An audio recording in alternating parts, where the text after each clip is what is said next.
uma coisa para o André. Dá para perguntar agora, Salve? Dá. Uhum. Tá. André, você tocou num ponto que eu acho que é fundamental, a questão da descriminalização das drogas. Só que a gente sabe que isso não vai acontecer no Brasil tão cedo, porque o Brasil é um país conservador e isso não vai acontecer tão cedo, fato. Uma coisa que eu penso há muito tempo como morador aqui do território, a gente percebe no Rio de Janeiro. O Rio de Janeiro já é uma cidade de maioria evangélica há muito tempo. O estado do Rio de Janeiro já é um estado de maioria evangélica há muito tempo. Daqui a 10 anos o Brasil vai ser um país evangélico. O protestatismo avança em larga escala, principalmente no Rio de Janeiro, e não é qualquer protestantismo, não é o protestantismo tradicional, é o neopentecostal, né? É da teologia da prosperidade, é a Igreja Universal e outros, a Assembleia de Deus, que é pentecostal e tal.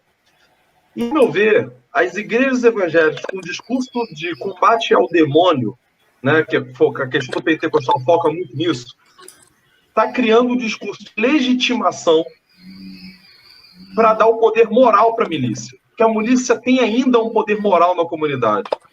Muito morador da Zona Oeste gosta da milícia e defende a milícia porque a milícia pacifica o território, tira o traficante, tira o vagabundo. Meus alunos usam a seguinte expressão, que é comum aqui na Zona Oeste. Atuar é o quê? É bandido ou milícia? Ou seja, não se compreende milícia como bandido, se compreende milícia como os caras que estão limpando o território, os caras que estão pacificando a área, que estão limpando a área.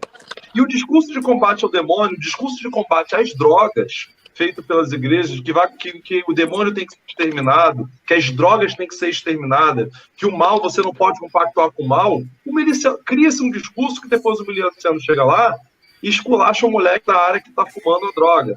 O moleque que roubou o mercadinho, que é o mal, que é o demônio, tem que morrer, porque ele é o demônio. A milícia faz esse território. Então, a meu ver, as igrejas evangélicas, de certo modo, não todas, né, mas muitas com esse de guerra de Deus contra o demônio, estão criando um discurso de legitimação e a milícia está executando o serviço sujo, digamos assim. Como é que você vê isso? Você vê a relação entre expansão do protestantismo neopentecostal e expansão da milícia, no sentido também do discurso de legitimação? Deixa eu engatar uma pergunta, só um pouquinho que vai engatar uma pergunta aqui, André, por favor. O do Júlio, que tem tudo a ver, né? Ele pergunta se o banco Renner da Yuri já foi assaltado. Ele também pergunta sobre as offshores, né, aqui do banco Renner, que tem a ver diretamente com a pergunta aqui do Vitor Hugo. E também queria só registrar essa fala aqui da Sabrina também, né? Violência injusta gera violência justa. É muito interessante. Maravilha. E só para complementar, Salvo, André, um candidato a vereador miliciano aqui, que eu obviamente não vou citar o nome, usava como slogan de campanha o seguinte: eu combato as drogas, que é o mesmíssimo discurso de muitas igrejas protestantes neopentecostais que têm expandido pelo Brasil. Então você vê a semelhança entre esses discursos aí? Com certeza. As igrejas evangélicas neopentecostais pavimentaram o solo para a consolidação das milícias em diversos e centenas de territórios de favela aqui no Rio de Janeiro. Não tenha sombra de dúvidas disso. Não tenha sombra de dúvidas nenhuma. E a milícia e as igrejas evangélicas neopentecostais, além de estreitarem relação com as milícias, elas também estreitam relação com uma facção criminosa existente aqui no Rio de Janeiro, que é o Terceiro Comando Puro. A gente sabe do Peixão, que construiu ali na Zona Norte 5 favelas que ele controla, o Complexo de Israel. E agora, na Zona Oeste, recentemente foi criado o Complexo de Jerusalém, pelos milicianos. Então, assim, essa relação ela vem se estreitando cada vez mais, e mais uma vez eu repito, ela faz parte de um projeto político da extrema-direita fascista para consolidar no Brasil uma teocracia miliciana fascista. Não podemos nos esquecer do golpe que aconteceu na Bolívia.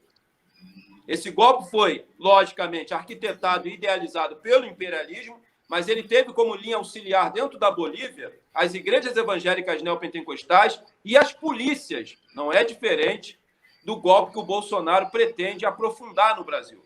O Bolsonaro quer aprofundar o golpe, porque ainda estamos sob o golpe, com a participação efetiva e direta das milícias, das polícias e das igrejas evangélicas neopentecostais. Nós temos que estar bastante atentos a isso.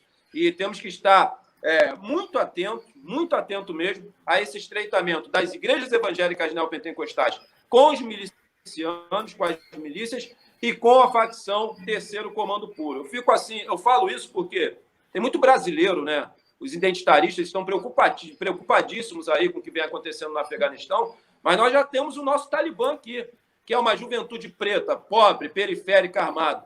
Milicianos, que muitos fazem parte do Estado, são agentes do Estado armados, subordinados a um fundamentalismo religioso existente aqui no Brasil. Então, isso é muito grave, isso é muito sério, isso precisa ser denunciado, mas não somente denunciado, a gente pode pagar caro por realizar essas denúncias aqui, mas isso precisa, acima de tudo, gerar em nós uma organização para combater isso. Porque, amigo, milícia controla território. Igrejas evangélicas neopentecostais controlam mente. Essa equação macabra resultou na vitória do bispo prefeito Marcelo Crivella, que era bispo para a cidade e prefeito para a Igreja Universal, da merda do fascista do Witzel, que sofreu aqui o processo de impeachment, e a vitória esmagadora aqui no Rio de Janeiro do Bolsonaro, esse miliciano, esse arrombado que nós vamos derrubar através das ruas ou através das armas, seja lá do que for, meu. A gente precisa derrubar esse cara. Então, assim,